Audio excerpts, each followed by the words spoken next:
At this point in the season, all wins are good wins and important wins for the Cleveland Guardians. Wednesdays might have been the weirdest, however.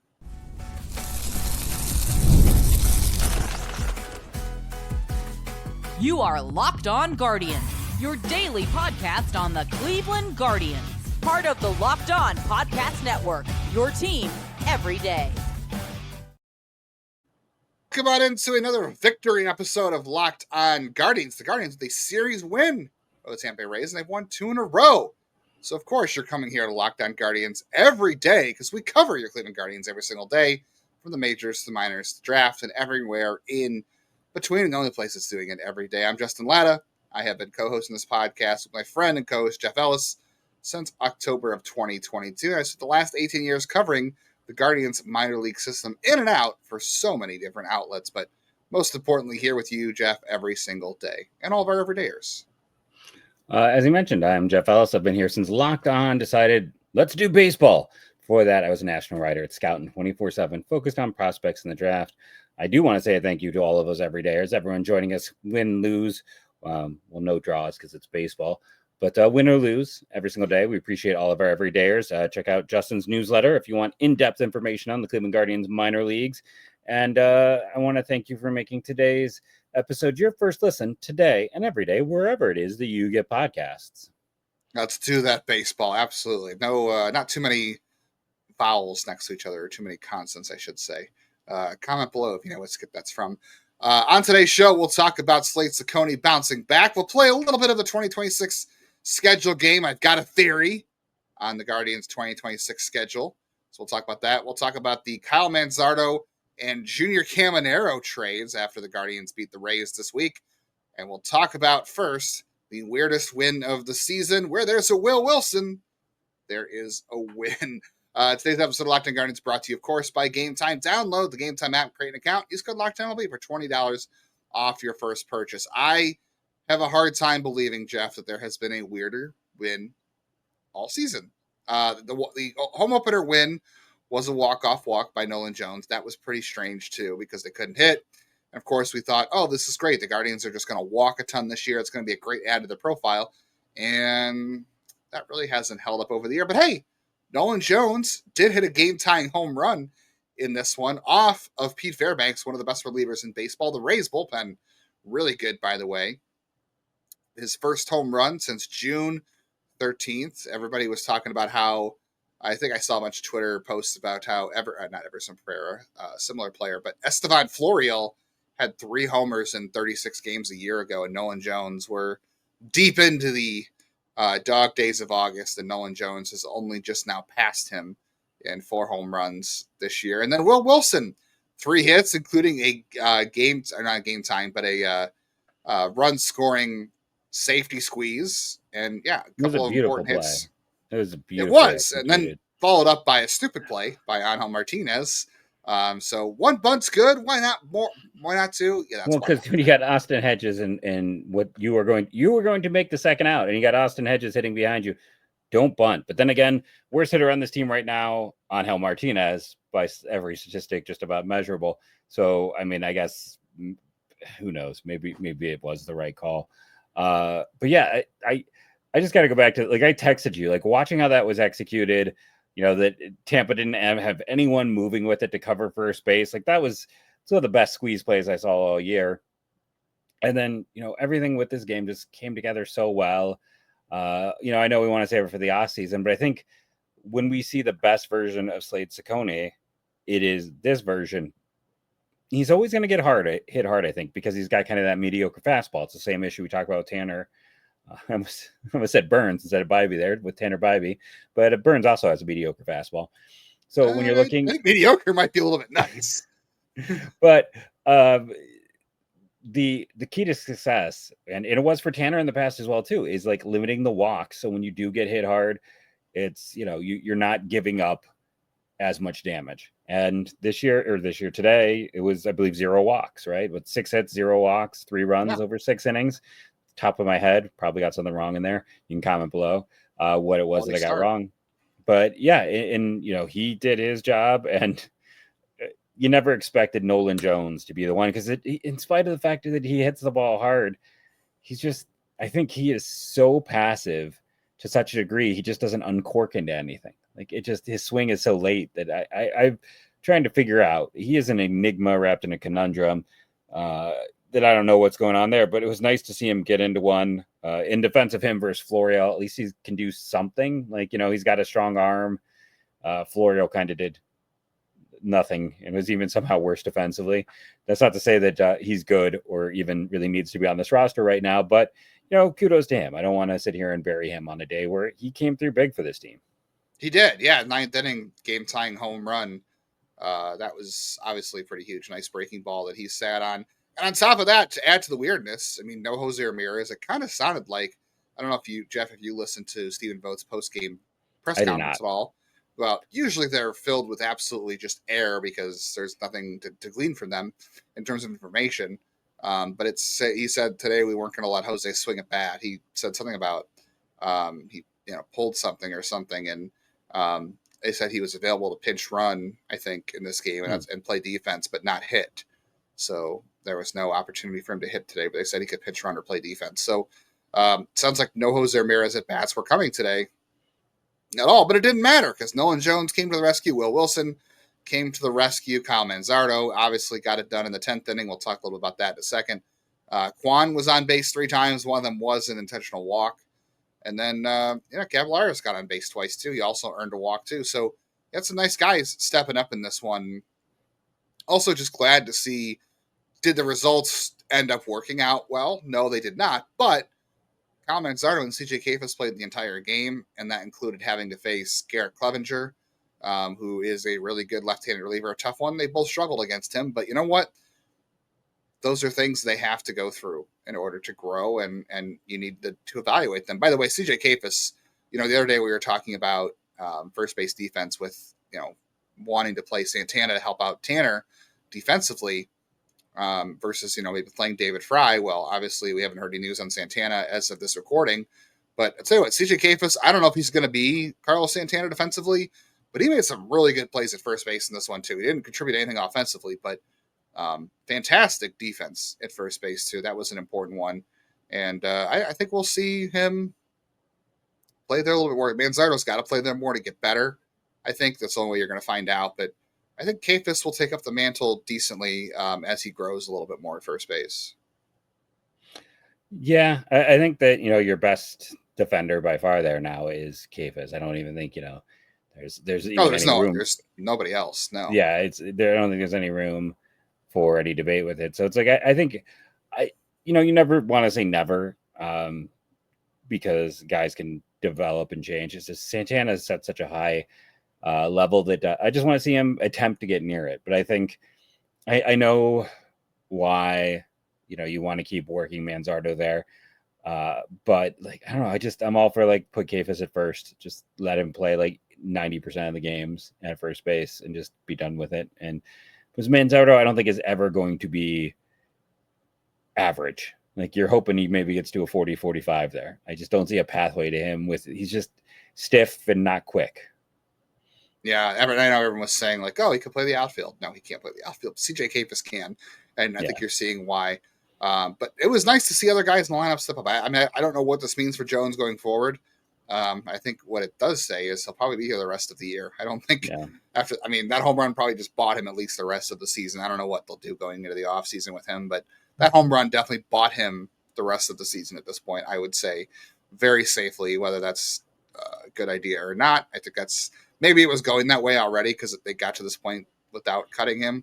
But hey, also happy for Will Wilson. I know, do we expect this in the future from him? No, but the guy had a 3-hit day, at a career day, and if that's the best day he ever has, then it's still a pretty darn good day because it's better than the day when you or I or most people listening to this podcast have ever had, and they helped the Guardians win, and that's all that matters. Yeah, big game for him. Maybe the best game of his career. Yeah, especially coming up this weekend. Tomorrow's show, we'll talk about the importance of the Seattle series. It basically is a playoff series for the Guardians. We'll talk more about that tomorrow. But next, we got to talk about the Kyle Manzardo trade, the Junior Caminero trade, because they just played the Rays. Do they cancel each other out? Has there been enough? We'll talk about that next on today's Locked On Guardians. But first, Hey, Guardians fans, are you still paying full price for gas? Stop leaving money behind. Get real cash back every time you fill up with the free Upside app. Simply download the free Upside app in the App Store or Google Play right now. Start earning cash at the pump. Use my limited time promo code SEASON and get an extra 25 cents per gallon on your first fill up. I mean, do it just for that alone. You could make up, I know I'm going to do it for that alone. You could make up to $300 a year from buying the gas you already needed. At first, I thought it was too good to be true, but it's totally legit. Real people are getting paid just to make their daily commutes, and you can too. Plus, you can cash out anytime to your bank account, PayPal, or even an e-card for Amazon and other brands. Don't let this offer drive on by. See what they did there? Download the free Upside app now using the limited time promo code SEASON for a limited time 25 cent per gallon bonus. That's promo code SEASON. Disclaimer, offers vary by user and location. Go to upside.com for terms and conditions.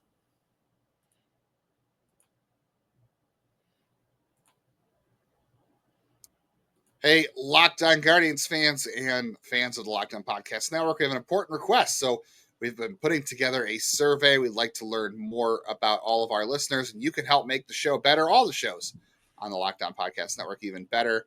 Tell us what you like, what you don't. Answer questions about advertising. Go to lockedonpodcast.com/survey to get started. Everybody who completes the survey is going to be entered into a chance to win one of 10 $100 Amazon gift cards. Can't beat that. Again, all you got to do is go to lockedonpodcast.com/survey. You can find the link in the show notes. Thank you for helping us out, making us a better podcast, making us a better network overall. I'm going to automatically off the beat say no. The Junior Caminero and Kyle Manzardo trades do not even out because Junior Caminero is just about to hit 40 home runs. And he's 22 years old. And I don't know if Kyle Manzardo is ever going to be that good, but I'll tell you what. I think it's close enough that Kyle Manzardo and the Aaron Savali trade was good enough value. And also higher probability, let's say, too. The Guardians probably knew at the higher bit of probability that how good Kyle Manzardo was going to be. I don't think either team knew how Slade Cecconi, how I hope the Guardians know how the Rays wanted Slade Cecconi too. How good Junior Caminero was going to be. They absolutely whiffed on Tobias Myers. That is, I mean, there's no getting around it. It was a bad trade. But I know Jonathan Aranda is having a nice year at first base for the Rays. He was an all-star and for some reason selected to be in the swing off because he was one of the few all-stars left. He was the only one left. The rest of the guys were on a plane back home. So he was one of the few guys left around. But Jeff and I were just goofing around looking at some weird stats before the show. And Jonathan Aranda is carrying the highest BABIP in all of baseball. So he's going to regress hard. We've seen some really bright spots out of Kyle Manzardo. This guy's a future building block going forward. The Guardians finally got one over on the Rays, and he got the game-winning hit on Wednesday. Is he ever going to match Junior Caminero? Probably not, but I think you're going to get close enough to where, they're not quite a wash, but I'll take the Kyle Manzardo swap all day. And here's the thing I'm always going to say. There are literally hundreds of trades for guys in the low minors who end up not resulting in anything. You don't know the rest of them because we barely report on them. We barely talk about them when those trades happen. It's like people freaked out at the same time about Ruben Cardenas, who was even higher than the. Oh, I did. Sorry, I'm like, did I mess something up? For those who are listening and not watching, Justin started pointing to himself. I'm like, what did I do wrong? But Ruben Cardenas was not long after they drafted him. There's so it's not even a great example. It just comes to mind because it was also with Tampa. But it's I remember Walter Lockett was someone that was a higher level guy they traded for from San Diego. And I'm trying to remember who they gave up for Lockett. And then they flipped Lockett for Kevin Plawecki. But there's so many of these deals that, occasionally there is a Junior Caminero. Who else was a trade like that? Fernando Tatis Jr. But the thing is, it's literally a 1 in 1,000 chance that it happens, and it blew up in their face. If you want to get really mad, it's in the one we should probably actually compare him to is Yandy Diaz. Yeah. Because that's probably the better one. Yeah. Because Diaz was a guy who, I interviewed him in Double A. I remember, I showed up to Double A that year, and everyone's like, "There's nothing good in the minors, and Akron is a dead zone." And I'm there for all of my first weekend. I'm like, okay, that dude and that dude are special, and it was Clevenger and Diaz.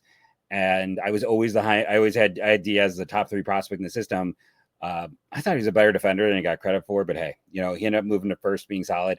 I knew he'd get on base, and I knew he had power. He just always hit the ball on the ground.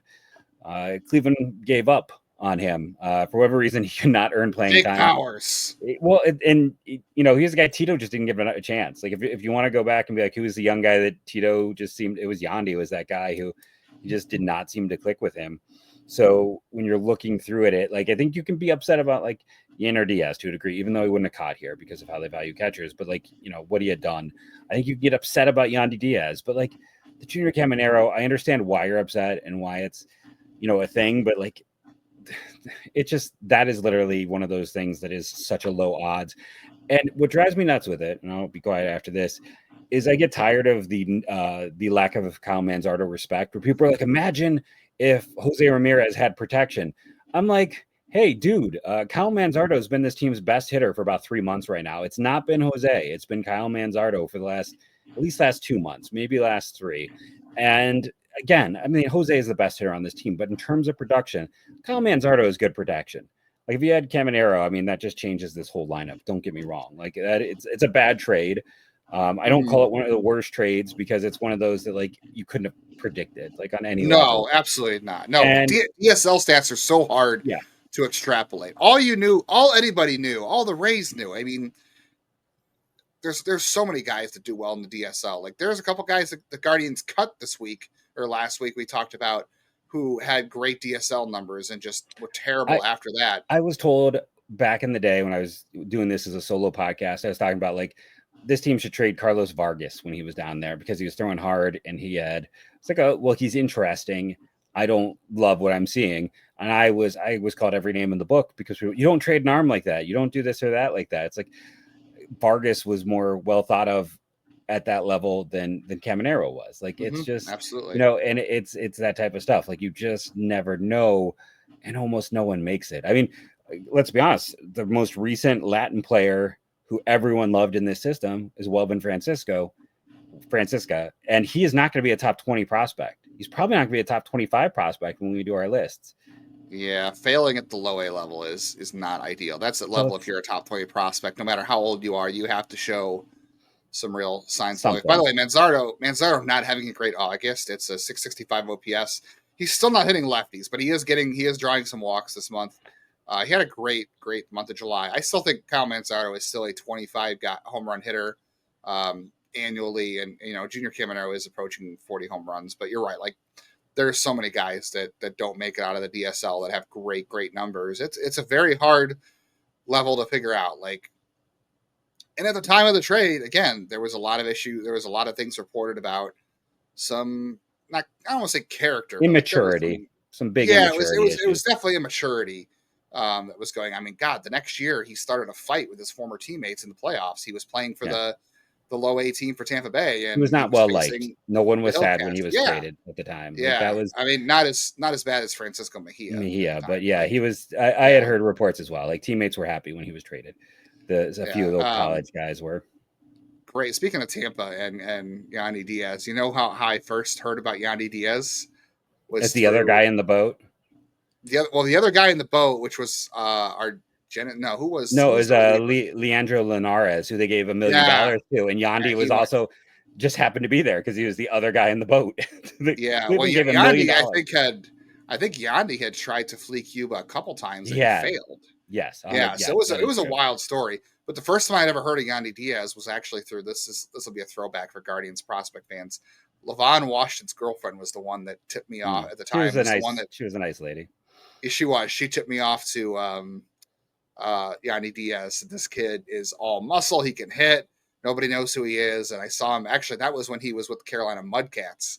So that was before he even got to Double A. And that was when they were the high A team.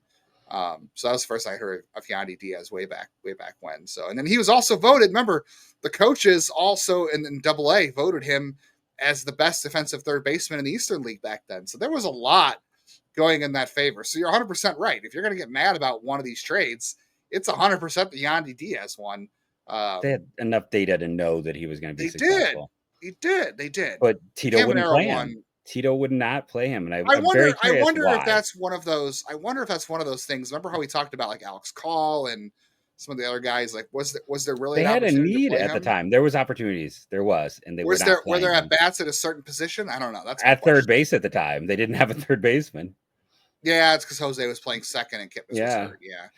All right, well, we'll chat a little more about this because this is fun. We'll talk about Slade Cecconi bouncing back, and we're going to talk schedule game and new Guardians part owners. We'll talk about that next on today's Locked On Guardians.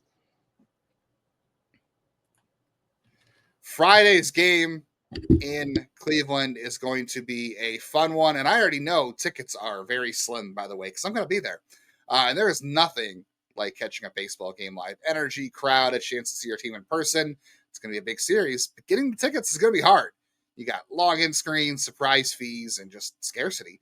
And that's why I use Game Time to get using the app to give the advantage back to fans like us. So Game Time is fast, easy. It's backed by the Game Time guarantee. You get 100% authentic tickets. They're delivered on time at the best price because we know ticket prices go down closer to when the event starts. I bought mine a little bit early, but it was still a pretty good deal using that. So all fees are included, so you know exactly when you see the price, that's what you're paying. Download the Game Time app, create an account, use Locked On MLB as your code for $20 off your first purchase. Terms apply. And again, that's code LOCKEDONMLB for $20 off. Swipe, tap, ticket, go. Download Game Time today. Appreciate everybody being here with us every single day, or even whoever is with us any day of the week. Make sure you're auto-downloading on all of your audio platforms, as always, so you never miss an episode in your feed. And if you're hitting the bell on YouTube, you get to see Jeff's exciting dinosaur skeleton taking over the screen. 2-0 since I bought this. So I'm just going to say Rally right. Dinos. Rally Dinos. I like it. Rally All right, Dinos. we're going to make that a thing. David, make it a shirt. Rally Dinos. Rally Dinos. David Yoder said the rally squirrels are dying. So I bought my kid loves skeletons. There's like an old like 1930s like skeleton thing from Disney he loves, and he loves dinosaurs. So picked this up for him, and since then they haven't lost. So we need Rally Dinos. All right, David's going to be on. I know he's going to be on. He's going to get some Rally Dinos t-shirt because he did this awesome artwork behind me here. But yeah, make sure you're hitting the bell on YouTube so you always get the episodes on YouTube. You always get the reaction videos, and you always get the MLB Squad Show, which comes your way every Friday and other times of the week too, as we're discussing those things. You kind of alluded to it in the first segment, Jeff, a little bit, but Slade Cecconi, last two starts, much better than his couple clunkers before. He did give up, 1, 2, 3, 4, 5, 6, 7, 8 hard hits in this one, team dart hits. The average exit velocity against him was pretty high. He did give up one home run, which honestly, the one Brandon Lau hit that home run, like I looked at it off the bat and I was like, there's no way that's going to be a home run. It just kept carrying, and he did hit the crap out of it. So it was a well hit ball.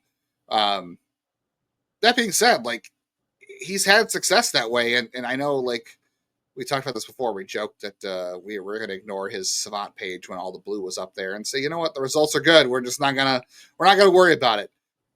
He gets hit hard. I think more this offseason we want to dive into it, but I wonder how many examples there are of guys who give up this much hard contact and have success the way Slade. Sorry. Which it's so weird to make that comparison because Josh Tomlin threw 88, 89, 90, and Slade Cecconi hit 97 today. But as we know today, fastballs or flat fastballs. Yeah, velocity just does not matter today because teams are training to hit it, especially when you don't have any movement on it. Yeah, his fastball velocity today was up almost a mile an hour. It was he only had 6 whiffs in this game. He did get a lot of called strikes to the fastball, and they were just fouling it off. So chances are they weren't catching up to it, which is good. I feel like he gets more called strikes than anyone else on this team. That is totally, I could be 100% wrong, but I feel like it happens a lot. I don't know if there's just some Parker Messick might be challenging him for it just because Messick's command's been so far. Very true. Yeah.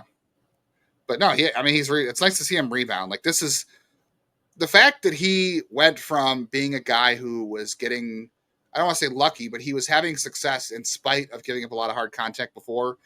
And then he had those couple of clunker starts and we're like, all right, it's just finally catching up with him. And then the last 2 starts, he went back to being who he was before that. That gives me a little bit of confidence. I don't know how much, but it gives me a little that, like, he might be a guy, we'll have to get more sample, but he might be a guy who can succeed giving up a lot of hard contact. Like, the fact that he rebounded, I would have assumed that once that whole thing caught up with him, that he would just go on a downward spiral, but he hasn't. And you're right. I think that the fact that he's not walking guys probably gives him a little more room for error, because it's not often solo home runs beat you. No, agreed. Unless you give a 4 or 5. No, 100%. I agree with you there. It's just, it's the fact that he limits everything. And I think there's a lot of value in being a guy who kind of limits and doesn't hurt yourself with a walk. It feels like, it's always felt like for all baseball fans that every single walk that your pitcher gives up always scores every single time. We know that's not the case, but it just feels like that. All right. We got to finish up today's episode playing the 2026 schedule game. I got 2 big takeaways on this, Jeff, for the 2026 schedule. My first takeaway is, how dare Major League Baseball force the Guardians to have their home opener against the Chicago Cubs 10 years after the World Series, the 10-year anniversary of the 2016 World Series. They have to open at home against the Cubs. How dare they? It's going to be a rough. Who did this? It's going to be a rough season for the Cubs. I mean, they'll be dealing with having lost Kyle Tucker in free agency, so it's going to be a rough time for the Cubs. Anyways, I really hope they sweep that series, just because like, I'm going to be so annoyed. I know some people were upset because, like, really, they're starting the season in Seattle again. I'm like, I feel like they do start in Seattle or Oakland every single year. They are going to the Dodgers right after that too. That's a pretty brutal start. Seattle, the Dodgers. Get a brutal start. With the Cubs. They always do. They always do. My other theory, Jeff, is this: Taylor Swift and Travis Kelce are engaged. I don't know if you heard. Who are they? I've never heard of either of these. Yeah, I know this is a story that a lot of people aren't following. Those two got engaged or announced their engagement the other day. And a lot of people think Travis Kelce is retiring at the end of the year. Hear me out. I know we had to bring back the hear me out statement. We did this offseason. We got to bring that back. Hear me out. Travis Kelce retires this offseason, gets married to Taylor Swift, and he joins his buddy Patrick Mahomes in having a stake in a Major League Baseball franchise, except he buys part of his hometown team, him and Taylor, the Cleveland Guardians. And then on opening day against the Cubs, to wipe out the bad zhoosh from the Cubs being here in the 10-year anniversary of the World Series, we have Travis Kelce, new part owner of the Cleveland Guardians, throwing out the first pitch to Travis Bazzana, carrying us into a new wave of Travises. So we're hoping that with the small amounts of what Taylor Swift will agree to give him, because that's like, don't get me wrong, like, we know football players are paid well, but Taylor Swift could buy half the country, it feels like. So she's just got to take some pocket change, be like, here, I'm busy making music. Go keep yourself busy. Go be a partial owner of a team. Go. Yes. You're not playing anymore. You need something to do. Go do this. Exactly. And, yes, exactly. So he's just going to be a kept man, and she'll give him some money to keep him busy, because it's always a good investment. We know the one thing is sports teams, you can always sell your share later for a lot more. So for sure, they only appreciate value. Yeah. So it's like, just I got to make music. Go ahead. Go play. Go have fun. So that's what we're hoping they could afford an extension with Travis Bazzana with that money. So you could call him up on opening day. I'm just kind of curious right now. I'm looking at seeing Taylor Swift net worth. I have no idea. 1.6 billion. So she actually has a higher net worth than Blitzer does. Oh, 100%. 100%. Now, she couldn't buy the team outright, because I think the team actually, no, I guess they're a little bit less than that, but still. Yeah. But yeah, she could buy the team and then, sell it in like 20 years, probably for like 3 times that value with the way that sports he convinced her to date him without doing any of the normal things. Like, he just went on his podcast and was like, hey, we didn't get to meet. I wanted to meet you. And then enough people reached out to her and said, hey, you should meet this guy. He just literally was like, oh, I wanted to meet you at your concert, but I didn't reach out to do any of those things. If he convinced her to meet him that way and they got married, I think he can convince her to put a stock into the Guardians. I'm just saying. We know Travis loves baseball. You know more about this relationship than I do. I didn't know any of that. Well, when you have a wife, I literally, for those who follow me on Twitter, I literally texted my wife, because she is a teacher as well. And I let her know what day the home opener was to see if she can get the day off so we can go. And I told her when it was, and she goes, there's bigger news right now. And I was like, oh God, what? Because I wasn't aware of what was going on. Yeah, and then you scared me. You're like, we have to talk about this on the show. I'm like, what happened? Like, who got suspended? Who got suspended? It's like, no. She said there's bigger news right now. I'm like, oh no, what happened? And she said Taylor and Travis got engaged. I was like, of course, that was the bigger news for you right now. So yes, I hear all things. I hear New Heights on our TV when she gets home every Wednesday. She watches New Heights, but she doesn't watch Locked On Guardians, just so you know. Okay. My wife doesn't even know the name of the show, I'm willing to bet. So yeah, fair enough. Well, that is what it is. But that is my theory. Next year we have Travis Kelce throwing out the first pitch of Travis Bazzana, a nice new extension, a nice new part owner, and we wipe out the bad zhuzh that the Cubs are bringing in. Doesn't happen, then it's your fault, is what we're also hearing as well today, right? That's what. Let me dream. Let me have this, okay? Just let me have this, all right, for next year. That's all I want. I mean, I think there would be a great sitcom that is like Swift and Kelce and Jose Ramirez. Like, I think that is the making of an all-time great. Travis Kelce and Jose Ramirez, I think would have a lot of fun together. I do. I think that would be. I get a lot of Mike Napoli from Travis Kelce. I think the good parts. Yes, I think there would be a lot.